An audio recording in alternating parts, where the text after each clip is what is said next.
Hey, greetings, and I'm hoping I'm on live. Welcome to another Pan African Community News broadcast. The date is the 4th of December 2022. I'm flying solo tonight. I think Sister Oleander's just coming to the house, so you might see her join us in a few minutes. But as usual, we're going to go over the news over the last, or that's taken place over the last couple of weeks from a Pan-African perspective, and obviously Pan-African perspective in the UK.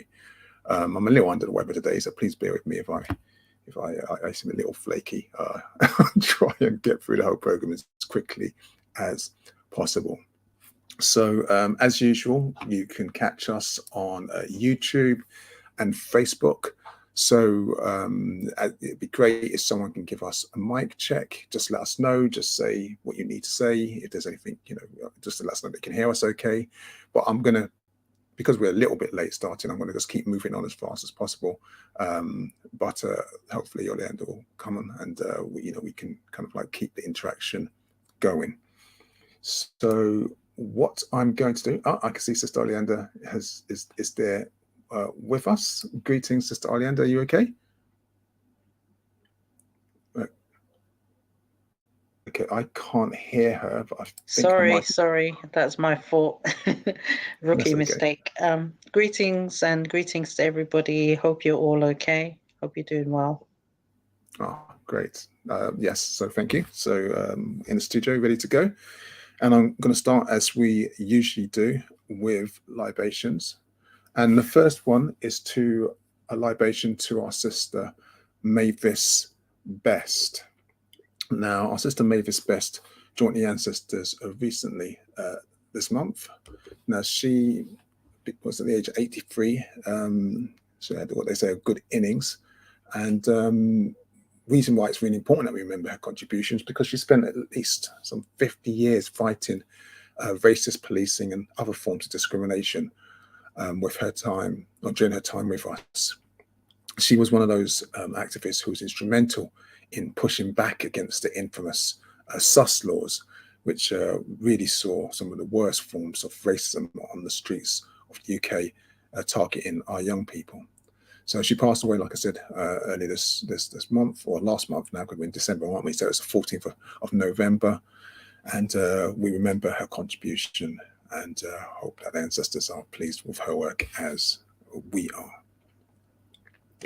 The next libation is our remembrance, our brother Dilibe Onyema. I hope I pronounced his name correctly.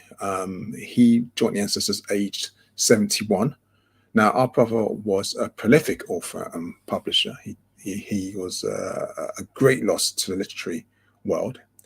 He made history. I don't really talk about first blacks as a history, but we have to acknowledge when these achievements come through, when they've been blocked by a lot of adversity. So he became one of the first Africans to finish his study at Eton College in 1969.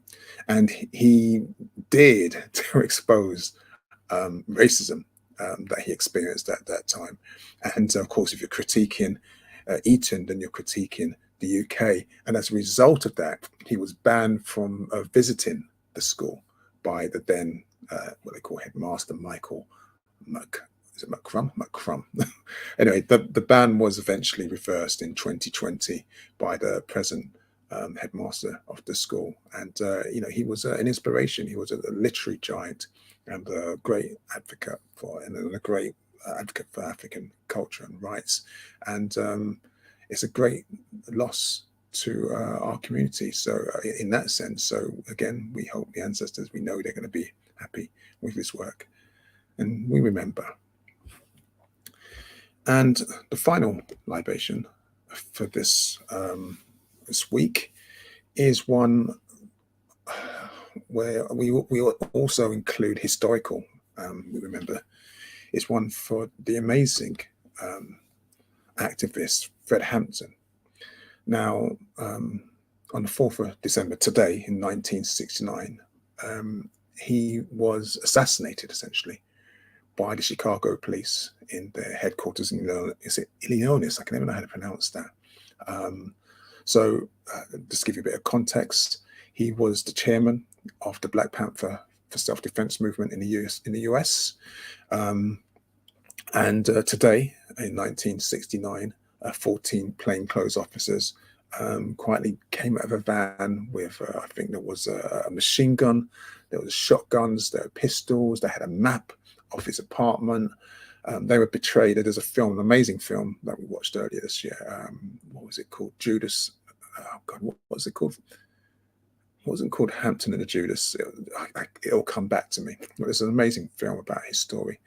But he was betrayed, unfortunately, by a member of the Black Panther Party, and he was murdered in his bed. There was also, some other young Africans who were murdered in that building. It was a plan coordinated by the FBI. It was put together by, or the strategy was put together by the FBI director at the time, who was J. Edgar Hoover, who felt that the Black Panther Party for self-defense was, and the phrase he used was, the greatest threat to the internal security of the country. So Fred Hampton was an amazing orator, an amazing unifier. He pulled people together, even though he was focused on issues and plight of African people. He talked across all different ethnic groups. He unified people across from different class. He was amazing. I mean, you got to remember, I think it was in his early 20s when they murdered him. So that was, like I said, on this very day. And so I just wanted to close a libation with remember to our brother Fred Hampton. Now you are listening, or say listening, you are watching the Pan-African Community News Update. It's the 4th of December 2022.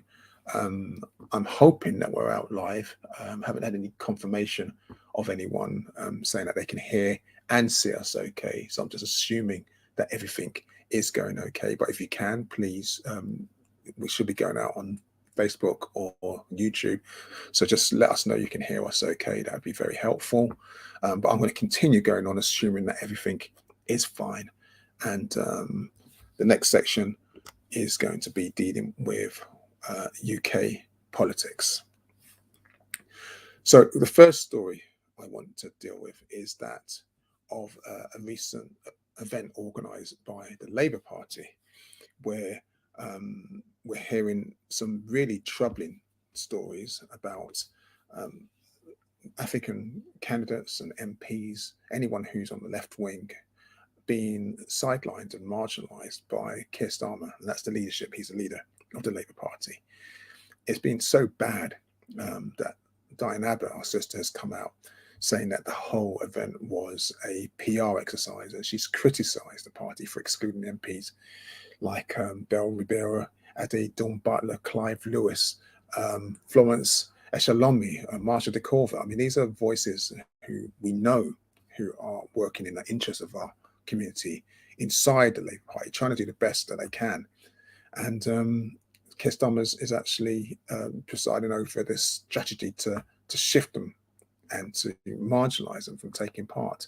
So something quite clearly is going on inside the Labour Party. There's some kind of purge of African politicians and representatives who are grassroots, more for those who are right-wing or centrists. So this is quite a disgusting and disturbing development that's taking place.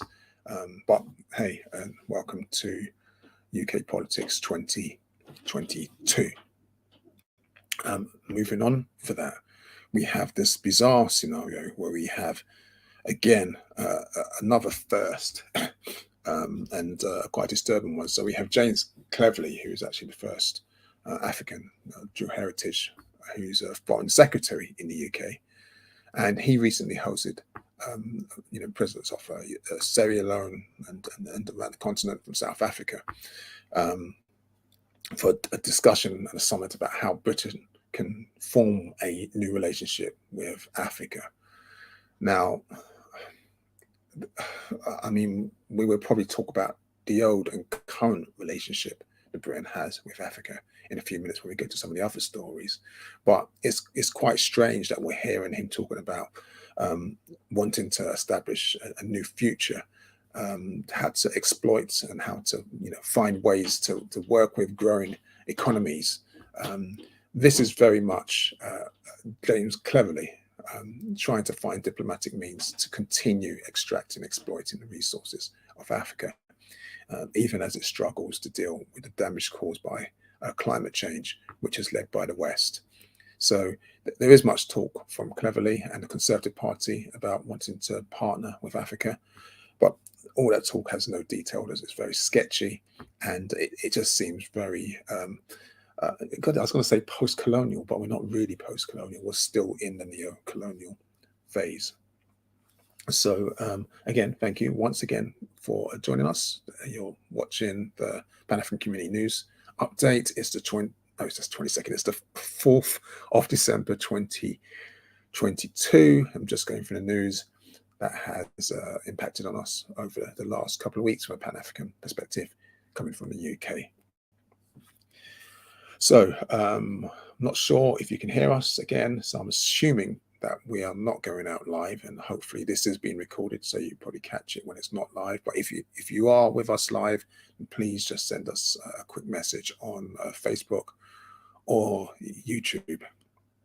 Now, what I'm going to do now next is I'm going to go into UK policing matters. I can hear something. Sister Oleander, she's not actually connected to the stream. Let me add her to I'm the not stream. muted, so I don't know why you can't. Can you hear me? I can hear you now. You wasn't part of the stream, so okay. Oh, okay. No, I was just saying that someone has put a thumbs up, so I'm assuming that might mean that we're fine. There's a message just come in from David Pritchard Jones. Greetings, David. I hope you're well. And he says, yes, you are live. Oh, excellent. Thank you. It's wonderful to hear. And yes, greetings to you as well, David. Lovely to hear from you. Okay, so let me continue. We're just going to go through some UK policing matters, and it's quite disturbing that every 2 weeks we have a whole load of new policing matters, which are rarely ever good news. But that's where we are. So let me start with the first story, which is really, I mean, you've heard much about the police doing this review and look into kind of like, oh, I forgot to add the story about corruption, trying to get rid of corruption for the Metropolitan Police Force. And there was a few days ago, it was on social media, there was a video that went out from one of the police commissioners saying that they've now set up a hotline. So anyone who wants to report corrupt police officers can actually call this hotline. I think it was going through, what's that helpline they call it, the anonymous one, and that they'll look into it. We obviously still don't have confidence in their investigative team. We don't know if the DPS is going to be changed. We don't know if the IRPC is going to be changed. So, but at least it's a good start. But why do we need this? Well, what's going on? Right? What's going on? Oh, hold on, let me mute Sister Oleander. What's going on?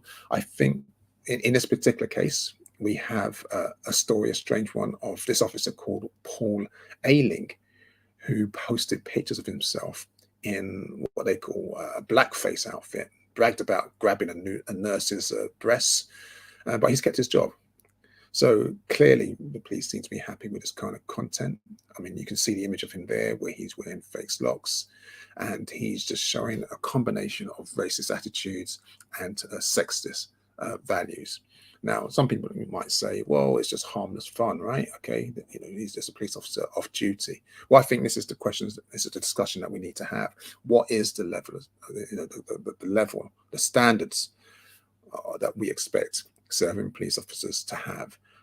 How can we be sure if an individual who's expressing racist and sexist comments off duty doesn't again use this or reflect that? It doesn't reflect in his work when they're on duty. Now, I don't know much about this character, this Paul Ayling. He works. He's an inspector for Bedfordshire Police.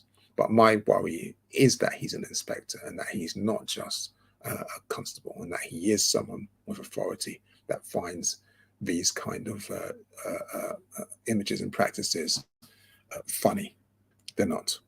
But I'm going to move on, because the next story, which is a development on the case of our brother Chris Cabba, the young man who was, I'd say, I was going to say murdered. We haven't had an investigation yet, or it's not been finished yet, but he was shot in the face by Metropolitan Police, and there was a whole load of protests and campaigns calling for justice throughout this year.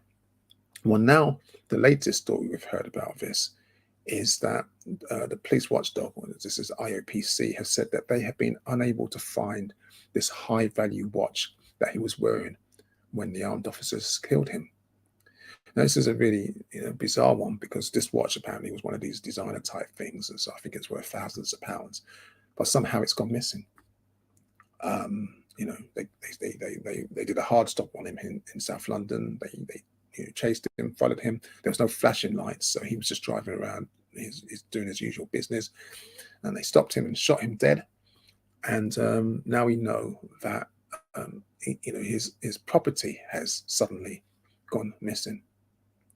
Now, members of the family, that's Brother Jefferson and Chris Cabba's mum, has said that they noticed he was wearing the watch when he was shot after watching police footage of the incident. So they saw the watch in the footage. This is what we can take from this. So the fact that they don't know where the footage is very disturbing, and it's left the family feeling not only very shocked by this blatant level of what would seem to be corruption.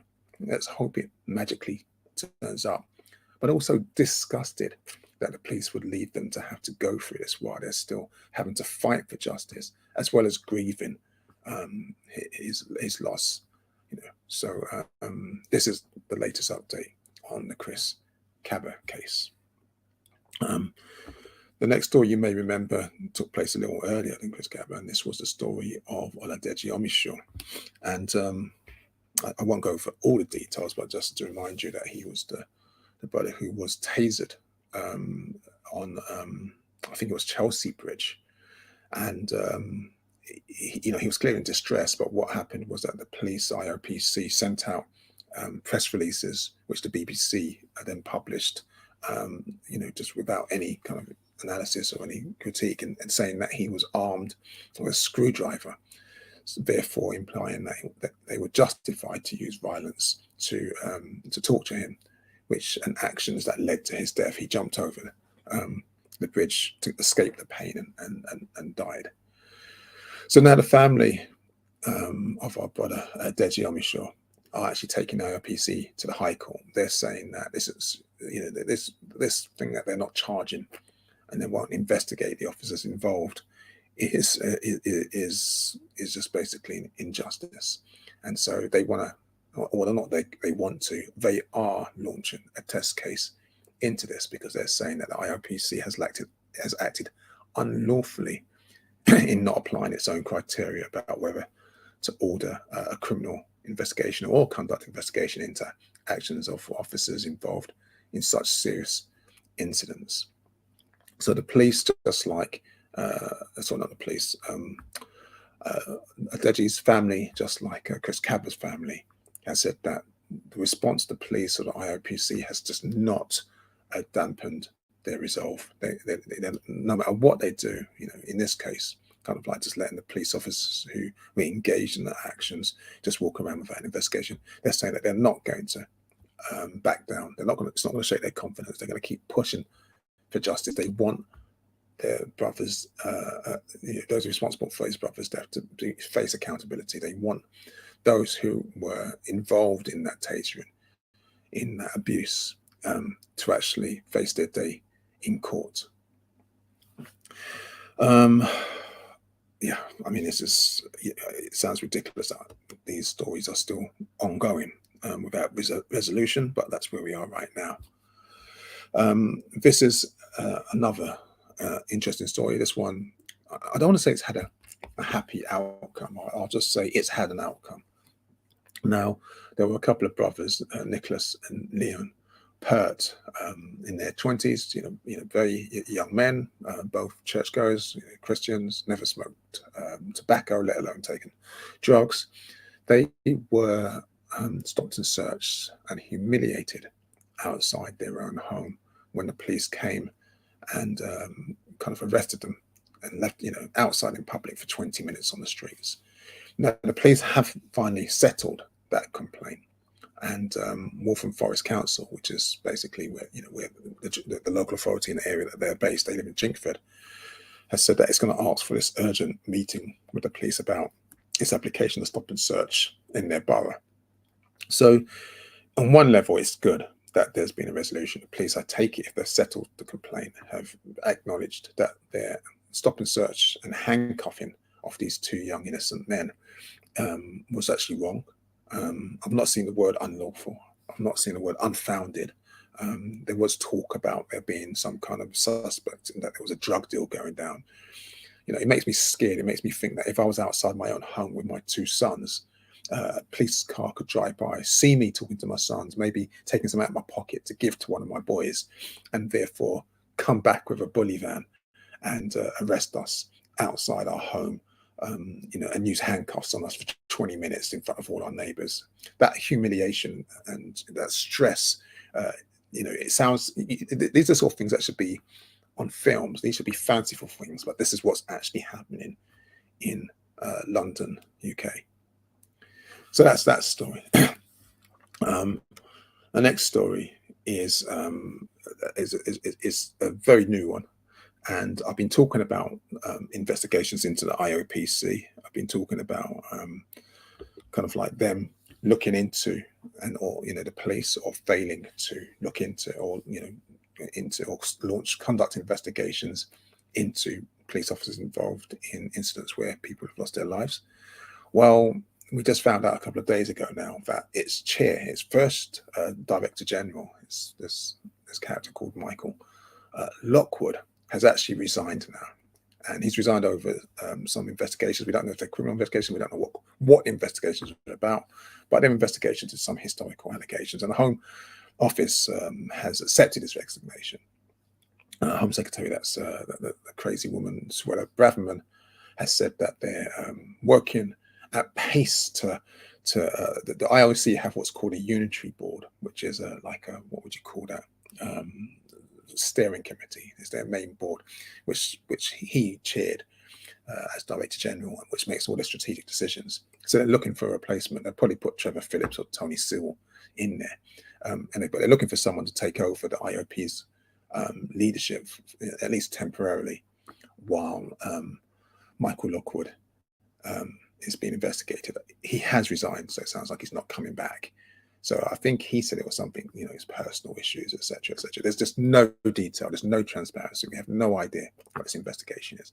But it does beg the question that if the head of the scrutiny body, the police watchdog that looks and presides over investigations of police misconduct, has been under historical allegations, and investigations related to them of who knows what's criminal, civil misdemeanors. We don't know.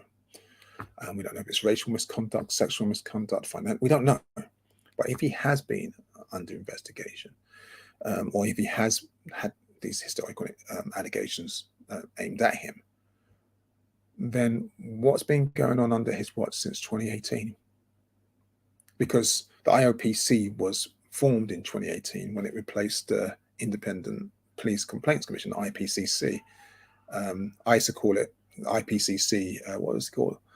Independently Protecting Corrupt Coppers. I don't know what's going on.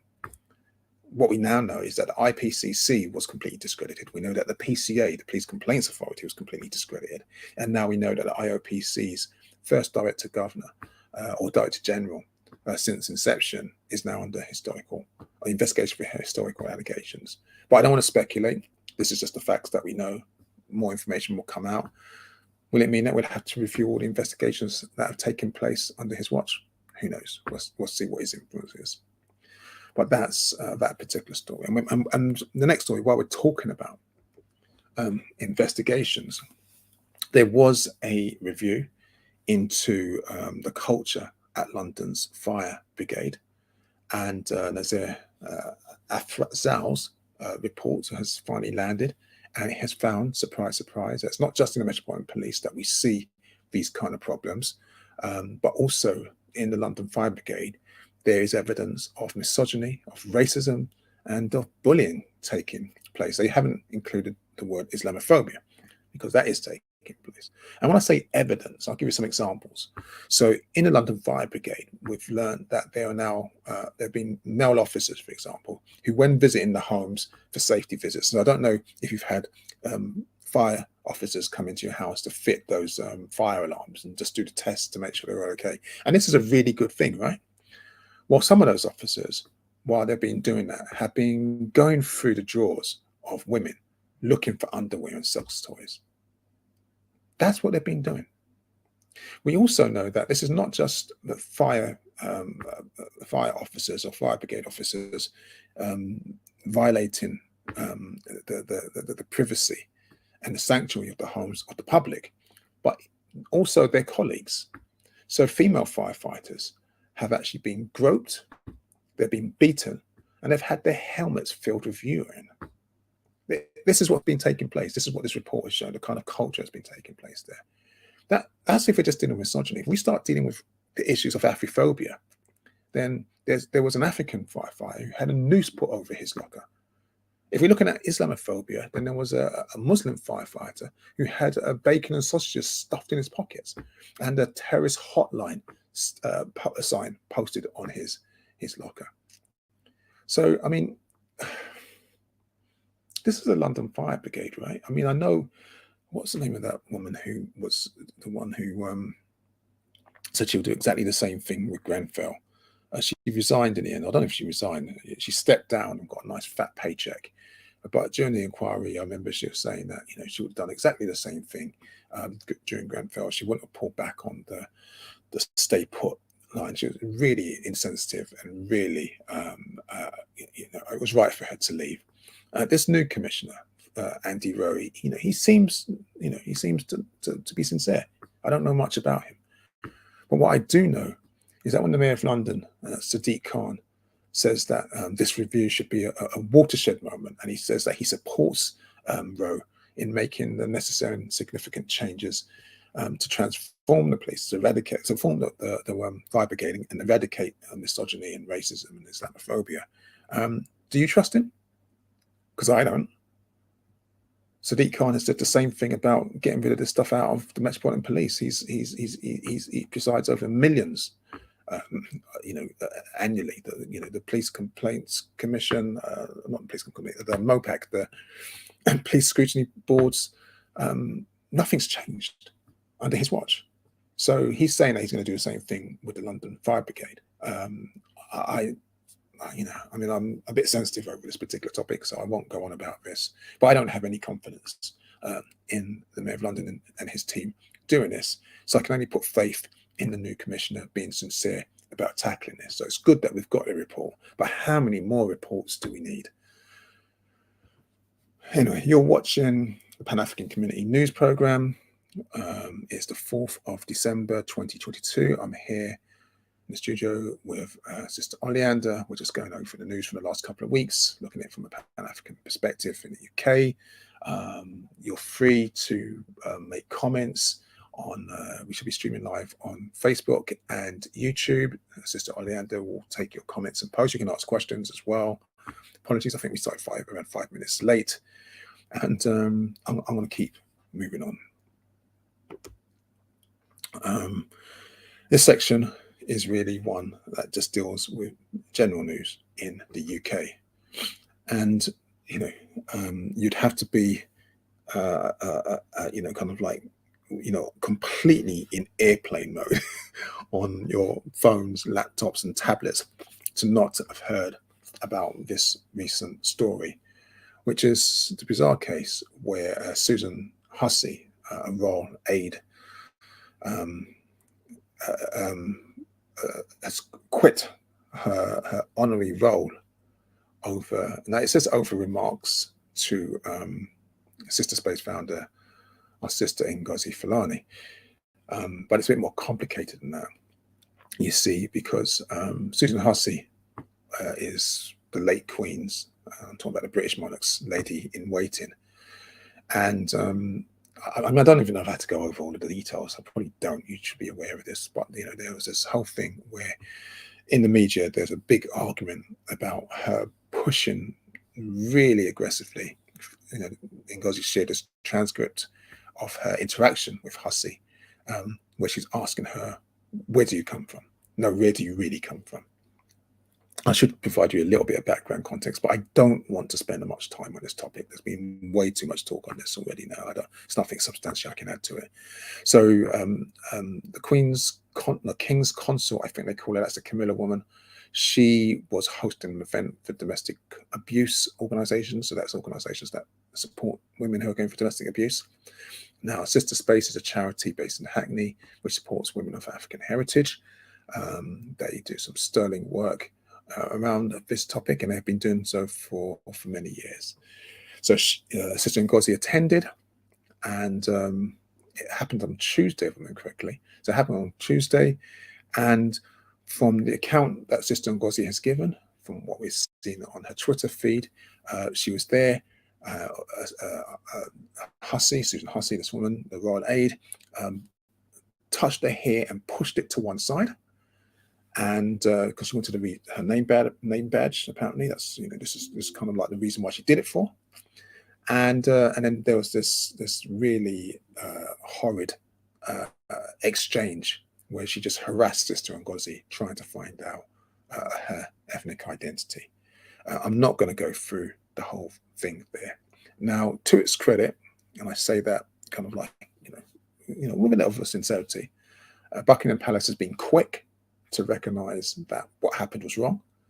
They've issued a statement saying that the remarks were unacceptable and deeply regrettable. The Hussey woman has resigned her post. She wasn't fired, which was very interesting because a lot of people said that she should have been fired and that would have been more decisive, but she has quit the post. You know, so it's nice that they've accepted that what took place was wrong.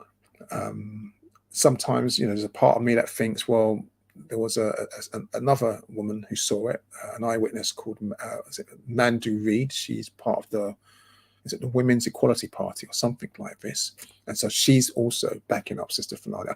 I mean, Sister Ngozi. I don't know if she wasn't there, if she would have resigned, but she has resigned. It was done quickly. I think one of the issues that I struggle with is that all the discussion is about their the dialogue, the transcript, and what was said, and it doesn't seem to be as much focus on the fact that, you know, this woman violated Sister Ngozi's personal space. That she, you know, from all accounts, which Buckingham Palace have actually accepted because they haven't denied it. They said the remarks are unacceptable. They haven't said that that thing about the hair, but if that's true, which I have no reason to disbelieve, they haven't said anything about that. And for me, coming to someone's body space, touching them like that, is deeply, deeply offensive. That's something it's a no-no. Can I just say, Toyin, that it's, for me,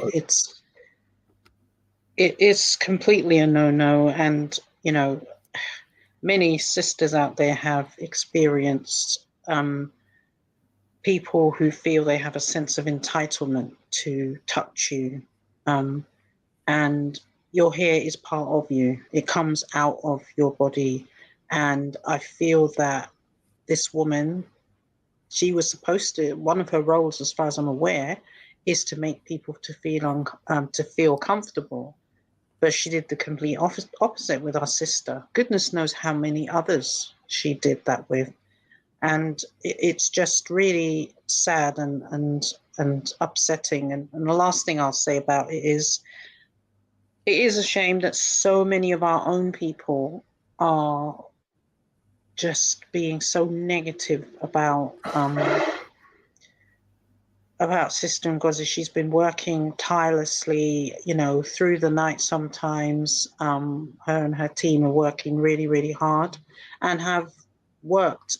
Sister Ngozi has been working with victims of domestic abuse from even before Sister Space was set up. So This isn't a new thing. This isn't something that's just come out of the blue.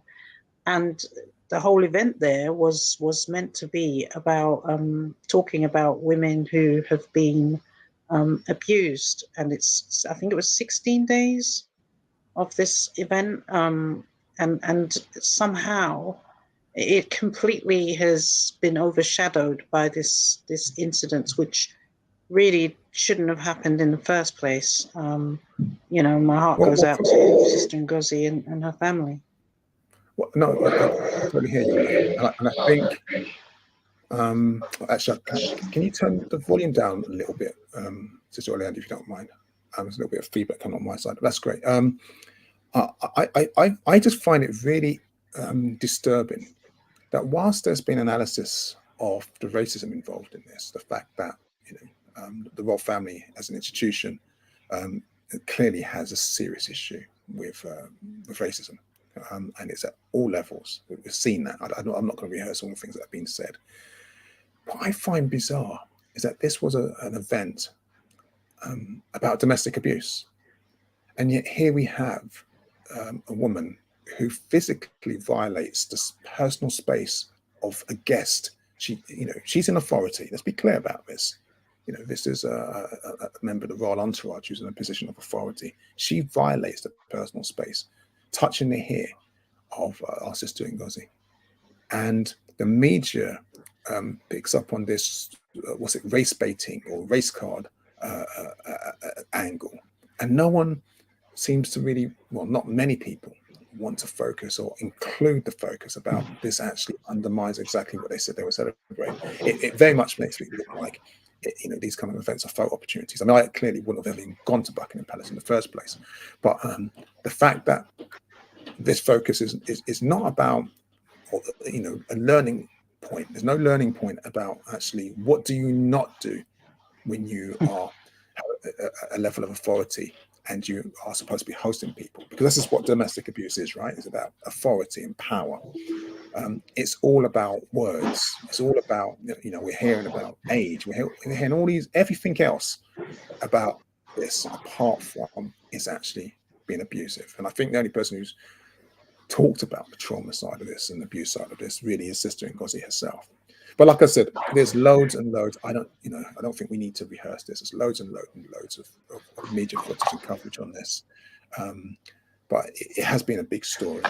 And the attacks that are coming, like you said, from people who look like us, people who are challenging, her identity, her clothing. It's disgusting. And those people, I expect it from the racists, but it's those people who come from our community who are supporting these attacks. I have no words for how utterly vile and disgusting I find. There's no words in English that could describe what they are. Anyway, let me move on to the next story. And this one is actually quite related in many ways, because this is actually about British institutions who want to do the right thing. And in this particular story, we have the case of the Horniman Museum. The Horniman Museum, I think it's in South London, isn't it? And they have actually taken the bold step of actually deciding to return the Benin bronzes back to Nigeria. You've heard about the Benin Bronze on this program many times. I don't think I need to go through the punitive expedition that took place. So British soldiers came in, they were upset that one of their officials had been killed. And so they looted, ransacked, murdered, and stole and continued to hoard in museums across Europe, across the Americas, and certainly the largest collection in the British Museum. These cultural artifacts, which have great spiritual, political, and cultural value to African people. So the Horniman Museum have actually finally been engaging with officials from Nigeria, and they've actually signed over 72 of those stolen artifacts. They've done a deal. They did a consultation with people in the area. This is one of the good things about being a nimble museum. Actually, they were able to talk to people in the area. They talked to school members, and they all almost unanimously said, "Give the artifacts back," and so they have. And one of the nice things that's happened is that those communities from the country labeled Nigeria have said, well, look, we're going to take some of them back, but if you want some for your exhibition, we'll let you loan them from us. And I think that's that's just a sign of maturity. That's ethical practice as it should be done, right? You stole something, you apologize, you recognize that, you give it back. And if the people believe that you're very sincere, and that as a small museum, that these artifacts added a lot of cultural value to you, and you are now trying to do the right thing, they're saying, you know what, we'll let you borrow them and see how our relationship goes going forward. That is the right moral approach to take. Not like the British Museum, who hide behind laws saying that we cannot return them when they know they can return them. So, I mean, this is a discussion that's going to keep running and running, because there are many, many, many other museums, many other private collectors and commercial collectors who hold artifacts that are stolen from not just Africa, but from other nations and communities from all over the world. I mean, we don't even talk about what's happened in Iraq, what happened in Afghanistan. It's a Pan-Africanist program, right? But I could talk about, the Pantheon marbles, which they named the Elgin marbles after the thief. There's so many stories I could talk about, but unfortunately, it's a Pan-African program. I focus on Africa. But I said there's a spiritual value to this particular story. So when I move to the next story, I really want you to consider this on a spiritual level. You see, this Sorry, story. one second, Toyin. We got a message from English Gal 234. She says, "I hope Nigerian artifacts go back to them from Britain." Yes, well, some of them are going back, which is great to learn. But the person or the institution with the greatest hoard is the British Museum, and they're not going back. They're refusing to give them back, and they're hiding behind dodgy legislation to say that they need permission from the monarch and they need permission from the government, because there's 2 pieces of legislation that prevents them returning it. But if you ask them if that legislation wasn't there, would you return it? They'd still say no. So it's all just a lie. But welcome for joining us, and thank you for sharing your comments with us and joining us on the program. But I was saying that with the next story, I want you to think about this on a spiritual level. You see, yesterday I saw a story come up, and I've named it Leopold's Legacy. Now, many of you will know that I'm involved with the amazing brother in Goma with the ethical name change campaign, which is trying to eradicate the name of Leopold from a school and other parts of public spaces in London. Well, yesterday the story leaked that there was an auction house that was going to auction off African skulls. That's 3 African skulls. I'm not talking about replica skulls. I'm talking about the actual skulls of people who had been murdered during the colonial period. And when I say auction off, I don't mean that they were going to bin them or give them away or bury them. They were going to sell and bid and auction these African skulls. Now, if it hadn't have been for the amazing actions of a human rights group called Collectif Mémoire Coloniale des Ethnotes, I mean, I'm sure I'm pronouncing incorrectly, Contre les Discriminations. I'm so sorry for my mispronunciation. But this group, I use the acronym, the CMCLD. They organised a rally in Brussels to condemn the sale of the skulls. And, I mean, the idea that a group would have to organise a rally to stop the sales of an auction house. Anyway, they organised this rally. they said that they want the government to involve, to seize the skulls from this auction house so that the skulls can be preserved in an appropriate way with some kind of dignity. And thankfully, the auction house agreed. They blocked the sale. And, that's now being put on hold. Now, just to give you some headache with some context, we don't know the names of those Africans who those skulls are. All we do know is that they were killed between January 1893 and May 1894. That's it. We know they were murdered during colonial times in what is now called the Democratic Republic of Congo. This is Leopold's legacy. When people say, why should we take the name Leopold off a children's primary school or secondary school, whatever, this is the legacy. This is why we need to do things like this. Sorry, Toyin. Amma has just said around the world, and I believe she's talking about the artifacts going back to Nigeria. Yes. So wherever they are in the world. And secondly, she says that's barbaric what you're talking about. I'm just thinking, imagine if somewhere in Africa, any country, I don't know, Zimbabwe, for example, found some European skulls and decided to sell it at auction. Do you think they will even let that happen? In fact, do you think we would even think about doing that? Because for me, the fact that these people want to make money from the remains of our ancestors is beyond me. I don't even understand why you would do that. Having an artifact is one thing, like jewels, gold, silver, whatever, that's one thing. But these are people. They're actually people. You killed them physically in the physical realm, and now you want to murder them in the spiritual realm. You want to sell. This story is new.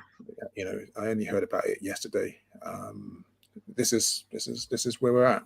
This is the reality of Afrophobia, which everyone pretends doesn't exist and call it anti-black this and anti-black that. It's Afrophobia, and until we grow up and actually are proud to claim, and to identify what it is that's happening to us, people will just continue to take the mick. The EU has actually recognized Afrophobia as a condition that all member states must address, but Britain didn't, and Britain is no longer part of the EU. And so, we have to, that's why they were able to stop this, right? This human rights group, they were able to stop this. They were able to put pressure because in Europe, Afrophobia is recognized. It's not recognized in the UK. But that's another discussion for another day. And bearing in mind that we are actually in the final 2 years of IDPAD, that's the International Decade for People of African Descent. 10 years we've had, or 8 years we've been in INPAD.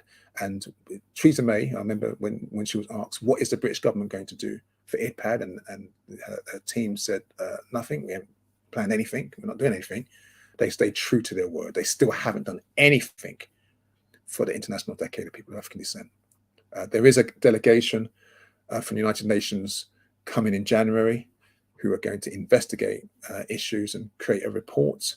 But I'm at the point where I'm a bit tired of reports. Unless we're dealing now with structural violence, institutionalized Afrophobia, we're just going to keep picking at the little incidents, the one-offs here and there. This is structural. This is something so deep, so rotten to the core, so much so that the British government commissioned Tony Sewell and his stooges to write a report to deny that institutional racism even exists. They actually did that.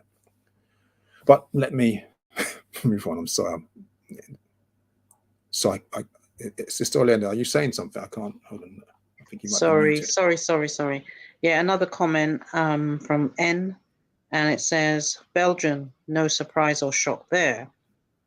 Europeans, no surprise or no shock or surprise there. It'd be nice to say that things have changed, that things are better. But no, where money is involved and seeing African people as subhuman, so that our skulls can actually be auctioned off as property.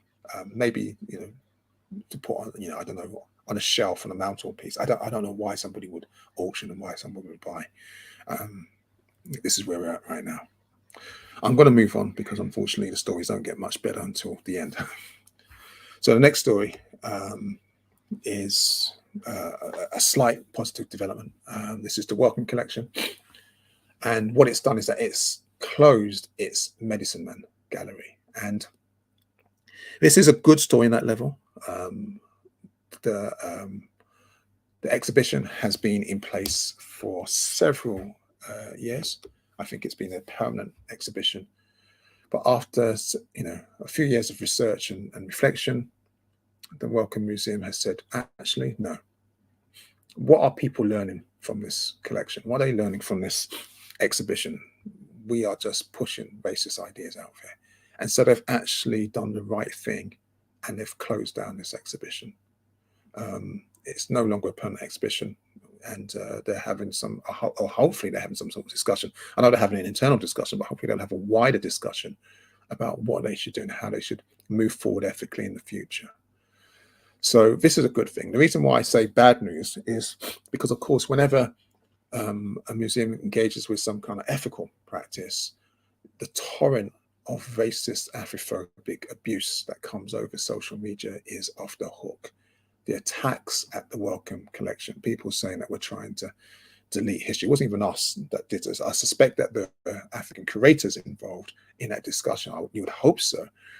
But the backlash against the Wellcome, and Wellcome haven't got clean hands. Let's be really clear about that. The Wellcome Collection is just as soiled and spiritually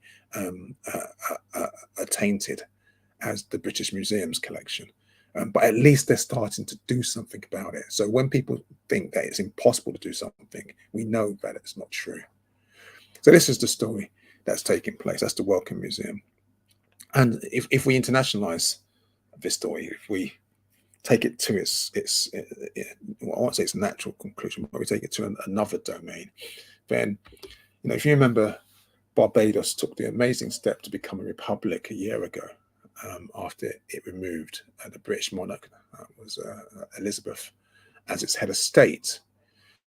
Now the government of Barbados is actually looking into plans where it's saying that, well, there are some assets from enslavement, from African enslavement on the island, and people who have benefited from those assets and those legacies. And so the media articles are talking about paying reparations. Those of you who know, who've listened to the program, know we don't talk about paying reparations, we talk about making reparations. You might pay compensation as part of the reparations program, but you don't pay reparations. This is part of the ideological tricks that's happening to turn reparations into money, when actually reparations is actually far more complex than just compensation. But anyway, there's now discussions in Barbados taking place. They're talking with what's that MP? Richard Drax is the MP for Dorset, South Dorset. He's very wealthy. His family profited from the enslavement of our ancestors. And Mia Motley, who's been doing some sterling work for our people, she has just said, look, you either need to come to some arrangement with us, or we're going to decide for ourselves how we're going to deal with this. I think that's even too gracious. I think that's very nice. And the reason why I say it's too gracious, that's too nice, is because I have a faint memory of watching a BBC program called Motherland. I think it was it Motherland? No, it wasn't Motherland. It was Professor Robert Beckford's program on the debt, the slave debt. I can't remember what it's called. The debt, where I think there was an attempt to try and calculate in financial terms what the debt was for enslavement. I remember I wasn't too pleased that it tried to use money as a metric, but it was a good documentary other than that part of it. And I'm sure that this was one of the characters in there who was asked, how do you feel about the fact that you've inherited this wealth, which is like blood money? Would you give it back? And he just looked at the camera and he's like, nah, it's bad, but I don't feel no way. I sleep easy. And I think that, there were subsequent documentaries. I think there was one with Moira Stewart and one with Naomi Daly, Miss Dynamite, that's her artist name, who also talks about these kind of things. And so I just remember that the name Richard Drax is in that head for some reason. All I remember, that was a time when what was that program with Y Swap, when the family of Barbados still said, no, you're not in England now, you're in Barbados. That was around that time. And I remember him distinctly being asked, would you engage in reparations? So I think that our sister, Prime Minister Mia Mottley, is being too generous in having a discussion with him. I think he's had the time to think about these issues, because if I remember it, that means it was around 2007. This is a long time ago to think about these issues. But I like the fact that she's a head of state. She's being respectful. She's due process. Right now, like I said, I'm not feeling too well, so I haven't got a lot of patience for due process and working with people in those ways. But anyway, I'll move on from the story. Okay, sorry, 1 second. So we have Britain said it won't pay reparations like it did to the Mau Mau because the slaves are not alive today. Yeah, I mean, thank you for sharing that. Britain, Britain. Okay, so let me unpack that just a little bit. So, what the community that Britain calls Mau Mau was actually called the Land and Freedom Army. They were Kenyans and they were resistant. They were freedom fighters, and the abuse that Britain committed against the Land and Freedom Army is we have the evidence. It's stored in what we call the Pathy film rolls. So Britain had this film unit called Pathy, and they went around the world documenting their colonial crimes with this pithy little English voice. Yes, and these are the soldiers, and these are Mau Mau's, and look at them, the little bones for their noses, and blah blah blah blah. It's a very racist time, but they have it all recorded. Now, I mean, the story that's missing from today's program is that I compiled evidence and found some of those soldiers who had raped, anally abused, and when I say anally abused, that they put implements up the anal regions of Africans in Kenya. They killed, they assaulted many of our family members, and I found evidence of them. I found out exactly who they were, and I gave that information to the DPP, which is at that time it was one Keir Starmer, and he refused to go forward with it. I gave it to the Metropolitan Police. It took a long time. I finally got them to investigate those officers, and they investigated those officers, but it took so long for the investigation to take place that many of the suspects that I had identified were able to die without facing justice. And I know I sound callous when I say that, but it's an African principle that the passage of time does not lessen the crime. So I wanted them to face justice. So, some of those ancestors, some of the descendants, and actually some of the people who were abused by those British soldiers are actually still alive. And so some of them still have claims or trying to make claims to seek some kind of justice from the British state.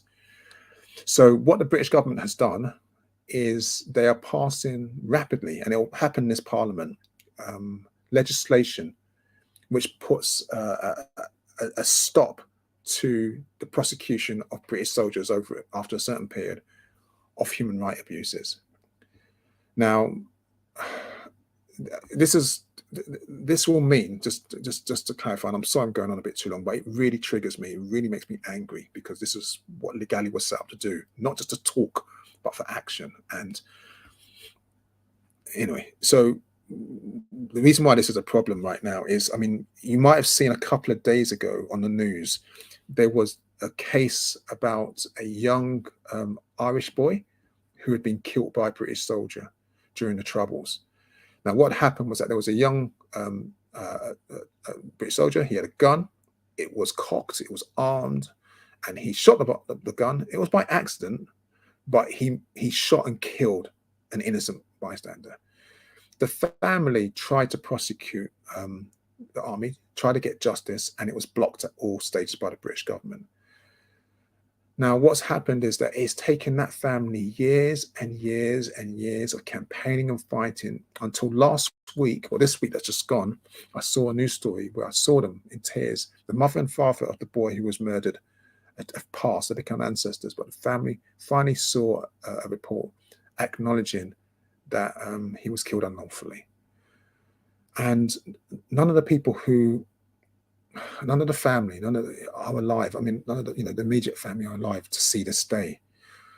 What the British government has said then is that, okay, so what we're going to do, and what the British Army is campaigning for, is to pass legislation, again, in this forthcoming parliament, before they're kicked out of power, to have something similar to a truth and reconciliation law, which means that British troops in Ireland during the Troubles will no longer be able to be prosecuted for their crimes as long as they confess to what they've done. Now, the families are saying, no, no, no, no, no. We didn't fight for all these years. We didn't fight for all these years for you now just to say that they can just drop a couple of crocodile tears and that's it. They get away with it. But that's what's happening. And so the reason I'm just sharing that is that if they're going to do that with, the families in Northern Ireland, and people don't recognise what's happened in Northern Ireland as terrorism, but that was terrorism by the English of the Irish. Then we shouldn't be surprised at the speed they will put through legislation to prevent Africans in Kenya for securing reparations and justice in Britain, let alone Africans in the Caribbean and the Americas for seeking justice. So that's probably too much of a history lesson. It's just very raw because the case that I recently had and I unfortunately lost is all linked to this particular story. Okay, Toyin, just to give you a heads up, it is 12 minutes past 8. And also, I've just got 3 messages I'm going to just read out really quickly. So you had a laugh out loud from N, and I believe that was about the wife swap in Barbados that you were referring to earlier. And she also says, this one first. I've seen this footage for Nigeria too, and I think that was about the Mau treatment, I think. There were labour camps in Nigeria that people don't recognise. And then, as Nkrumah said, Britain simply exported their wickedness. He was referring to colonialism around the world. And lastly, she says, just as they gave Big Pharma a lie during the COVID farce to avoid justice being sought. Yeah, and they have, and it's taking place in front of our very eyes. So you're having this, what's her name? Is it the Drax? Or I can't remember. Malone. That's it. You're having this woman who was gifted 27. I was going to say million, but I can't remember if it's million or billion for PPE, and out of the public purse, and they've bought a yacht and all kinds of stuff. And there's no red lights, no blue lights, no immediate prosecution. Can you imagine if she was African? What would be happening right now? This is why we have to talk about Afrophobia. But thank you for sharing those comments. I'll move on because I recognise that we've gone a bit over time. So thank you, and apologies for the history lesson. I told you I'm not quite in my usual space right now in my head. But yeah. So okay, so this is actually a good story, actually, even though it might seem a bit strange. What we have here is that Westminster Council, and in the picture you can see Stuart Love, who's the chief executive at that council, has said that they're going to ditch the term BAME and will start using phrases like global majority to refer to people of African nation and other minority ethnic heritages. And the idea is to be more inclusive, to be more diverse. Love has said, that's his name, sounds strange, Love, but Stuart Love, the chief executive, has said that they have this relentless drive to become an anti-racist organization, and that's really heartening to hear.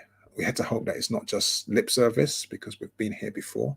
Hackney, unfortunately, is one of those boroughs that started off claiming to be anti-racist, but now on its efforts to rename streets and housing estates in the borough of Hackney has actually reneged on the promises it made in public. And whereas before they were replacing names that to do with enslavement or colonialism with African names. I'm talking about names of people of African heritage, whether they were local resident, whether historical, something to kind of like detoxify the poison that had been dripped into Borough for all these decades. They've actually now stepped back from that pledge, and behind closed doors, Hackney Council, which has no threat from the Conservative. I mean, the Conservative government can mess around with the budgets like they do all the time, but if they had the political will, nothing can stop them. They now no longer taking down toxic names, but they now are no longer putting up names of people of African heritage. They're not saying that, but trust me, I'm someone who works with them, that it's at a political level, not the people who do the work, who I engage with. It's not them. It's at a political level now, where they're saying that, oh no, we can't keep putting up African names because we're a diverse borough. We need to put up names of people who have come from Afghanistan, people who have come from Vietnam, people who have come. And my argument is quite simple. No. You can rename Mere Street after other communities if you want to. You can rename other buildings after other people. But where there has been a name that has been promoting the name of an enslaver or colonizer for decades, then the name that replaced that can't be some bland name. It has to be a name of someone or a symbol or something that's talking about African freedom, that's talking about African pride and dignity. But Hackney Council is not doing that now. So to hear that the chief executive of Westminster City Council is actually following the government's directions to get rid of the term BAME, it's good. But as you can imagine, I'm very skeptical about how long this anti-racist drive will happen, seeing that it was Tony Sewell's report that told people to stop using the term BAME. And Tony Sewell, who's going to be a lord, or whatever they call him, or sir, is actually no friend of our community. Sean Bailey's also going to go in the House of Lords, apparently. All the clowns are going inside there. So this is a good news stories, but take it with a pinch of salt. Let's see how they follow through. Let's see what happens over time with this. But it is a positive story at this particular moment in time. I'll give them the benefit of the doubt. And just as an aside, there are some good people in Hackney Council who are already using the term global majority. Like I said, a lot of these decisions to sell us out and to keep promoting white supremacy go at a much higher level, and from people who look like us. Okay, people who do not look like us is this man, David Baddiel. Now, I'm not going to promote his works. I'm not going to go on about all the stuff that he's been talking about. I'm not interested, actually. This story is about the fact that he actually has apologized. It's taken him 25 years to apologize to Jason Lee. He's a former Premier League footballer who he used to take the mick out of on his national TV program. He used to have this sketch where he would don on blackface and mess around with makeup and talk about our brothers here and calling him pineapple and led to him being bullied and teased and ridiculed. It's taken him 25 years to apologize. 25 years. And this clown, this David Baddiel, has the cheek to critique our community, saying that we are, I'm not even going to go down that discussion. I'm not going to give him the benefit of having a discussion. Well, at least he's made the apology. But even that apology, I do not believe is sincere. But he's made the apology. And David himself, our brother, he said, well, I had a conversation with him. I respect the fact that he had the courage to come and speak to me. Our brother's being gracious. It's like our sister, me and Motley. They're being gracious. They're being calm. That's who I was before Friday. I get that, and that's cool. But if it's taking you 25 years to do this, and it's taken people harassing you on social media saying, when are you going to apologize? When are you going to apologize? Then I don't think this is done from a position of sincerity, but it's done from a political expediency. But that's the story. I'm going to move on. And talking about political expediency, we're seeing changes taking place in the BBC. So this is a story that I think was broken by The Voice newspaper. And this is where the BBC has announced or had discussions internally, from what I can tell, that it's going to axe and get rid of all of its local radio programs that are specifically addressing African issues, all of them. There have been discussions since that article went out on The Voice. People have met at the Media Diversity Centre and talked with the staff. But it looks like they're going ahead. In fact, the reason why I say it's going ahead, you see the picture, the two pictures at the top and top of the BBC. Well, the picture on the left is of the BBC chairman, Richard Sharp, and he's just come out straight and said, look, he's got his vision for the BBC is completely different from what it used to be. It's going to have more guts and it's going to have no more liberal bias. That's his comments, right? So he's saying that the BBC was always, basically the BBC has to have this approach where it fears, kind of like, in fact, I don't even want to go into talking about what he's saying. It's just but Toyin, but Toyin, we pay our TV license.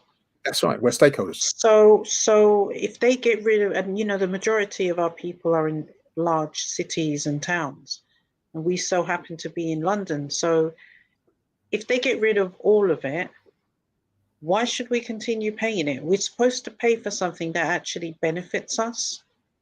And this is not going to benefit us if they take away everything. Sorry, before you comment, I just wanted to say that Anne has just said on point with all the analysis as always. Oh, thank you. Much appreciated. No, I mean, so the picture on the right, on the left is, like I said, that's the current BBC chairman. But the picture on the left is our brother Henry Bonsu. And I don't know if you remember, but Henry Bonsu is an amazing broadcaster, amazing intellectual force. I call him muscular intellectual. He's charming, he's smart, he's courteous, he's on top of everything. And he used to host a program in BBC London, and they fired him. And the cheek of them was that behind closed doors, they were telling him, look, you're too intellectual. It's a black radio show. We don't need you to be so intellectual. I don't know if they just wanted him to tap dance. And I don't know what they wanted from him, because he was analysing and bringing in, issues with rigor and bringing in guests, who are relevant to the issues. It's like Jeff Schumann on Choice FM. You know what I mean? It's like, people who were just doing what our community needed on local radio. They get fired. And that was, Bonsu was fired in 2004. If we're lucky, we see him a couple of times on what's that the cyclist show, not the Right Stuff, it was Vine, Jeremy Vine, or whatever it's called. I don't know that program. You know what I mean? So sometimes if we're lucky, we see him on that.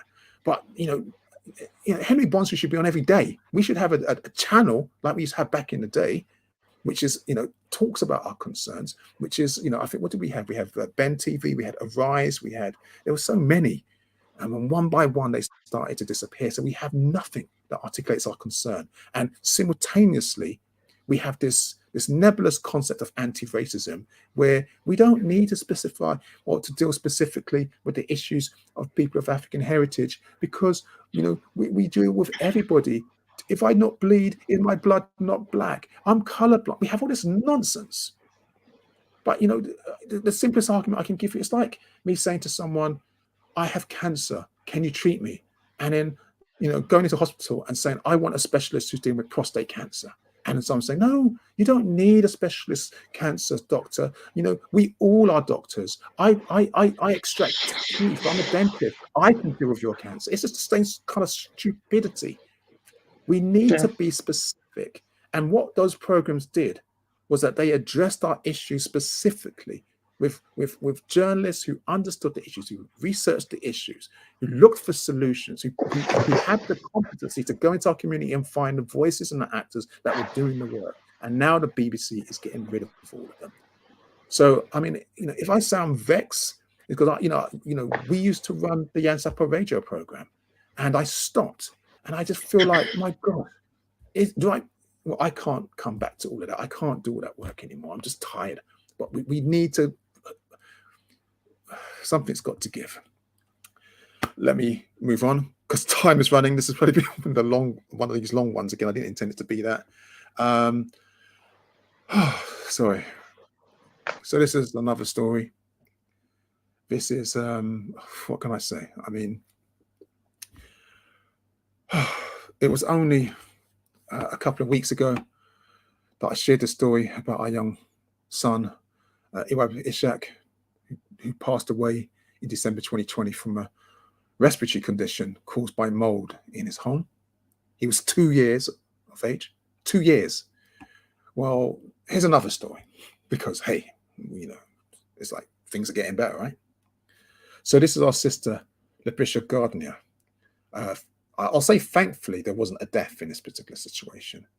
But what we do know is that she was forced to give birth alone in her Croydon flat simply because the filth around her house was so disgusting that when she called for the paramedics to come and take her to hospital so she can give birth, they couldn't actually find her home.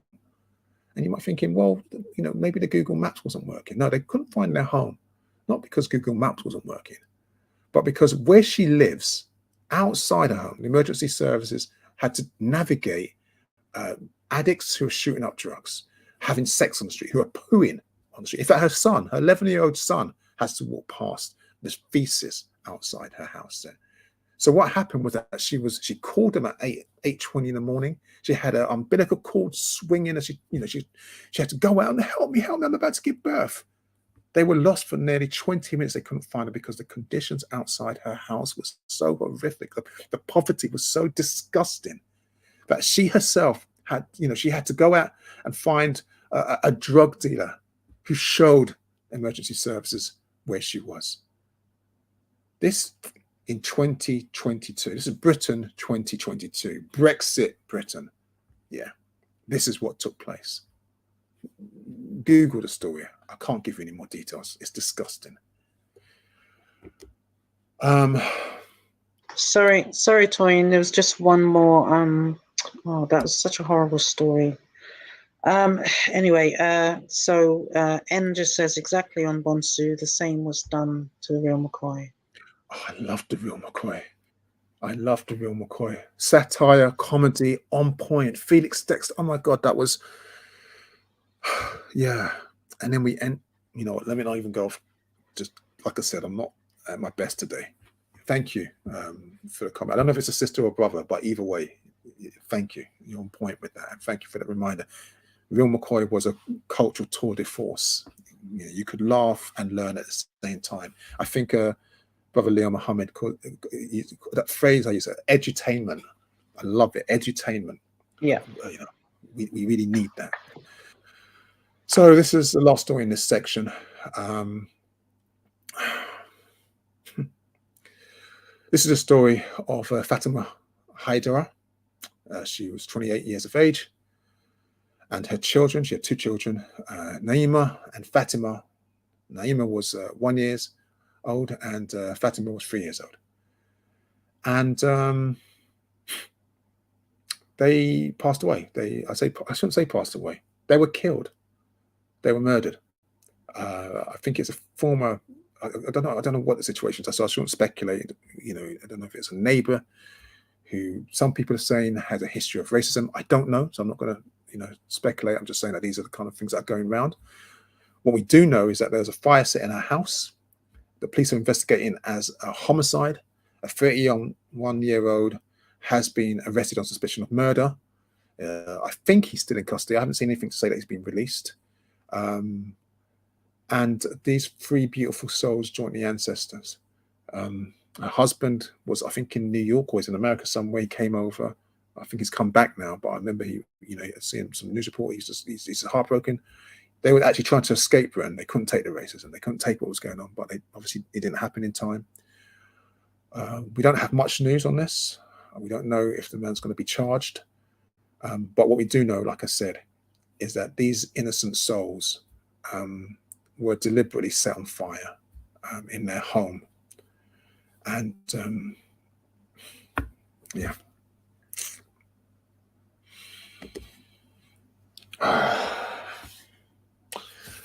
Okay, this is the health section.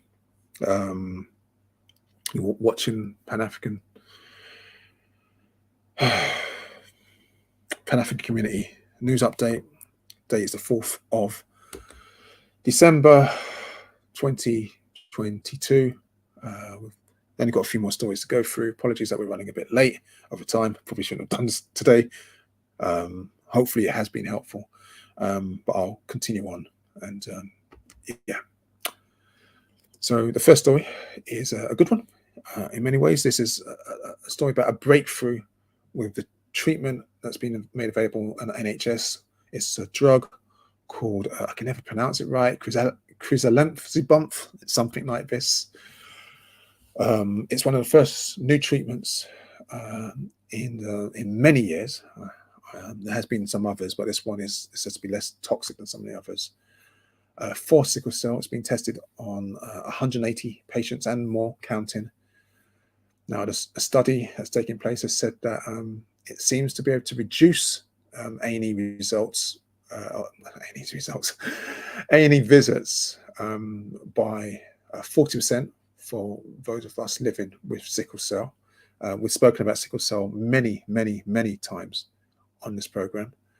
And so the pictures of a young sister called Gloria Ademolu. She said that she's taken a treatment. She was suffering life with life-crippling crisis, and having this treatment, she feels really excited because those repeated incidents of crisis have been reduced. Now, with any new treatments to do with sickle cell, we always have to be careful. They don't work for everyone. They always have some kind of side effects, but this one, we can only be optimistic. 180 patients or so. Let's say around 200 patients is still quite a small number to say this is a conclusive solution. And bearing in mind that these aren't cures for sickle cell.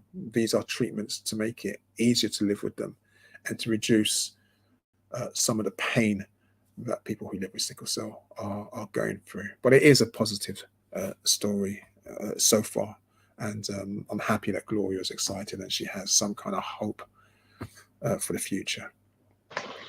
Toyin, sorry, before you move on. Yeah, you mentioned the side effects of it. One thing I know is that there have been sadly a few people that have had to come off it because the side effects were pretty bad for them.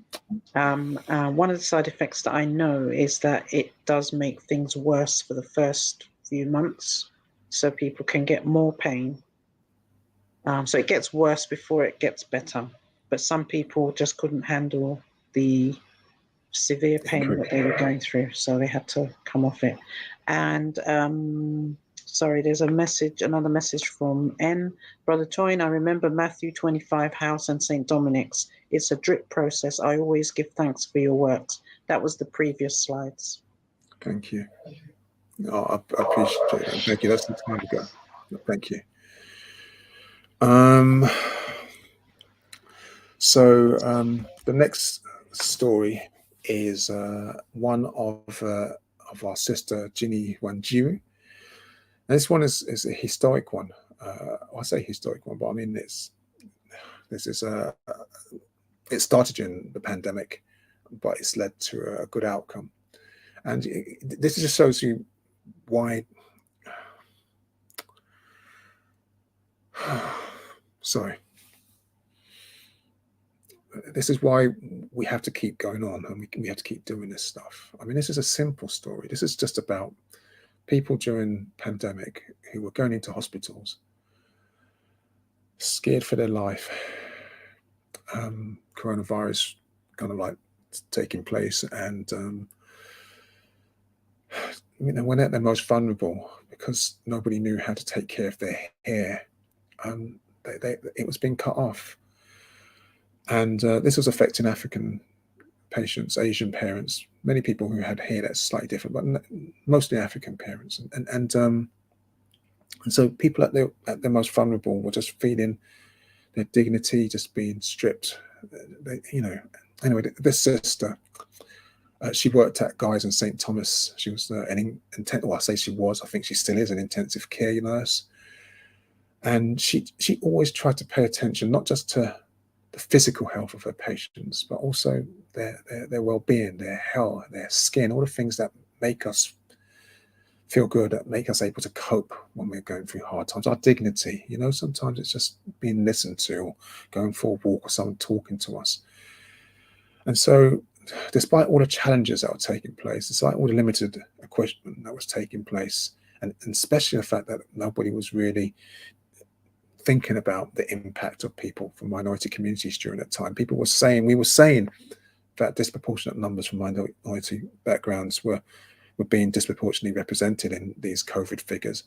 But, you know, we saw what happened. The government issued its CREED report looking at disparities and came out saying that we were making it all up.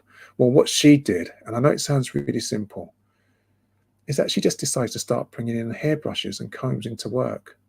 She took it out of her own pocket, out of kindness of her own heart, and just found ways just so that people could just have their hair combed and, you know, just look after themselves and groom them while they were feeling really bad, while they were feeling really weak.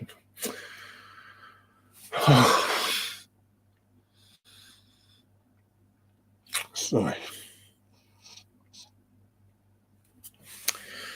Anyway, so she's a good person, and I just wanted to say. I think that is such a kind thing to do, because I know that the very few times I've been in hospital, my hair, it's part of you, and just the idea of it matting like that, and not having any way of you know, it's dignity, it's part of you.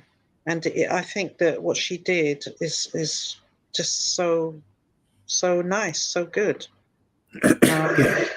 You know, maybe that's the kind of thing that there should be some kind of fund, or some kind of GoFundMe or something to help, because yes, the pandemic is mainly over, but there will still be people in hospital who are suffering with all sorts of different ailments and illnesses, who could do with, you know, having their hair combed, especially those who've been in hospital for several months even, you know. So anyway, let me stop. No, that's, thank you for sharing, and that's so true. You know, I like. It's always good to know there are kind people out there. You know, it might seem like a small thing, but it's really important. It really is important. It's not always the big things that matter. Sometimes it's just these things that make us human.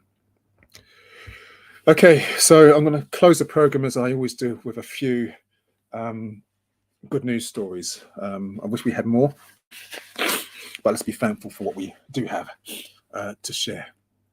And so the first one, you know, this is not a news story, but actually it's nice to see good behavior and good attitudes rewarded. So Marcus Rashford's fight with the government to provide free school meals has been crowned the most, or voted the most political campaign of the decade, or the best campaign. Sorry, I'm just off it today. The best campaign of the decade, best political campaign of the decade. It's not. There are many others, but it was amazing, and to see a young man force an immoral government to U-turn on feeding children in one of the richest nations on the planet, even though that's changing rapidly now because of Brexit, was wonderful to see. And you got to remember, he led this campaign during COVID-19 pandemic. He was able to secure food vouchers for children during holidays, but he had to fight for it, right? I mean, he had to fight for it. And, you know, if he wasn't a footballer, I don't know. And then even after that, the abuse that he received after the what was that football match? The Commonwealth, not the Commonwealth. Oh, my brain's gone. The Euro 2020s, when Britain lost, when they didn't score and the penalties. It just makes me sick. So this is good news. At least his political work has been recognised, and it was the best campaign of that year.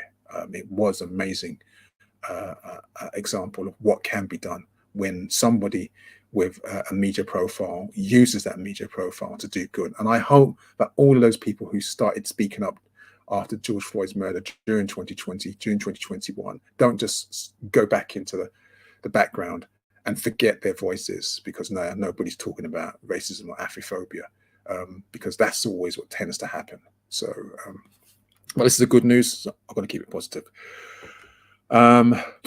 This is another story that was that's quite a good one as well. I like this one. This is a story about a young man, my brother Zach Perry, and he lives in Croydon, the same space, same area where our sister who gave birth alone in Brexit Britain. He applied for an engineering role with Southern Rail. He was unsuccessful, and he didn't give up on his dreams. He tried a different approach, and so he landed a job as what you call it, one of those platform assistants. And he did that in 2018. He kept on working hard. He got some experience of the railway under his belt, and then finally, he broke into engineering in 2019 after making another 2 applications. So he kept on going, he kept on pushing, and now he's finally a transport and logistics apprentice with the rail company, and he was awarded a prize as a multicultural apprenticeship award. I don't know, prize in Birmingham, I think it is. So I know this might be thinking, well, this isn't a big thing. Who's this guy? It's great, but I think the message here is that sometimes we have to keep pushing on. Sometimes we had to find a different approach. He always knew he wanted to be an engineer. He knew what his dreams were, and even though he was pushed back and he struggled and took a demeaning job. I'm not saying being a platform assistant is a demeaning job, but I'm talking about demeaning for him because he had the skills. He's working towards that. He persevered, and I'm not saying we should have to, but that's what he did.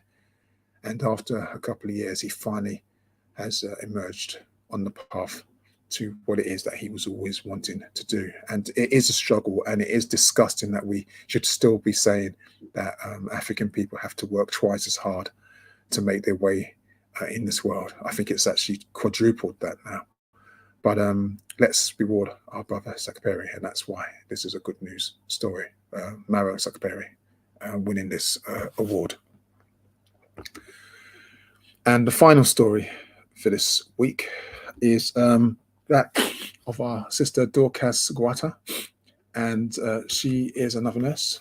She started her career in aged 21 as a hospital cleaner, and she's actually been named now the best nurse in the UK. She works for a psychiatric liaison. She works as a psychiatric liaison nurse in St Mary's Hospital, A&E, and people have just recognised her work supporting young people involved in violent crime. Yeah, I'm just so grateful for her and the millions of us. I say millions of us who don't give up hope on our young people to do this work. She initially worked. She came from Zimbabwe. That's where she initially learned. She became more engaged in mental health services, and everything she learned from her work in Zimbabwe, she now applies in London, helping our young people. And people always talk about thinking that we leave Africa and and we benefit. Migrants come to the UK and we take everything from the UK, and that's it. We're a drain on the system. Well, actually, no. You've got it completely twisted. We have skill sets, we have knowledge, we have compassion, we have energy, we have so many skills that we have so much to give and so much to offer, and we share it, and the UK benefits from it. It enriches the UK, and it's good to see that she's rewarded, but it's still sad to know that those toxic, racist, Afrophobic attitudes still exist in modern Britain. So that's the last story. I think I can hear Sister Oleander. Yeah, there's just English Gal 234 just says thank you, Sister Oleander, and Brother Dr Toyin Agbetu. Give thanks to you too. yeah, no, definitely give thanks. And we're going to wrap up as we do. Every week, I like to say thank you to Brother Colin for providing the research, Sister Naona for compiling these slides. I really couldn't have done that today without you. Really couldn't have done this without you. So thank you to all our supporters are out there. Those of you who are there listening and giving us the energy to keep doing this. And I hope it's helpful. I hope it's useful. It's some form of archive of what's taking place in the African community in the UK in 2022. I hope it's of help to you now, and I hope it's of help to our family in decades and centuries to come. I don't know when we're going to be back. I mean, I was going to say the 18th, but I am going to take a break. I think I can tell that I'm not well. I keep thinking I'm okay, but obviously I'm not. So I'm going to take a break. We'll probably be back, let's say the second week in January. There we go. I know my term starts in January, so I'll be fine by then, I hope. So we'll be back around the second week in January. Apologies for this program going on a bit longer. I don't know, Sister Soledad, if you want to say anything before I sign out. Yeah, just to say, yes, I completely agree. Take a break, please. That's the first thing. The second thing is I'm going to make sure you take a break. The third thing is you will take a break. Okay. Give thanks to all of you lovely people that have been listening and supporting us. It's really important that this news and all the different research that we've had from our supporters, that it goes out there, and please share it as well. And yeah, so if we don't see you before the new year, then please, whatever it is you celebrate, whether it's Christmas or Kwanzaa, please have a good one. We've got a few messages here. Toyin, your health is your wealth. Your shows have been informative and you are appreciated. That's from Angela. And Amma says, take a break and take care of both of you, and thanks. Give thanks. Give thanks as well. Thank you both for those kind words. And I will. I mean, I can't stop completely right now. I still have a lot on, but I will be working towards taking a break within the next couple of weeks. I've still got some things I have to resolve for our community and family. Oh, that's another thing as well. We'll see, on top of everything else, those of you who know, who've been following the traumas of this program, we've been living in a temporary accommodation for the last year. We've been living in hotel rooms, everything, but we should be back home in a couple of weeks' time.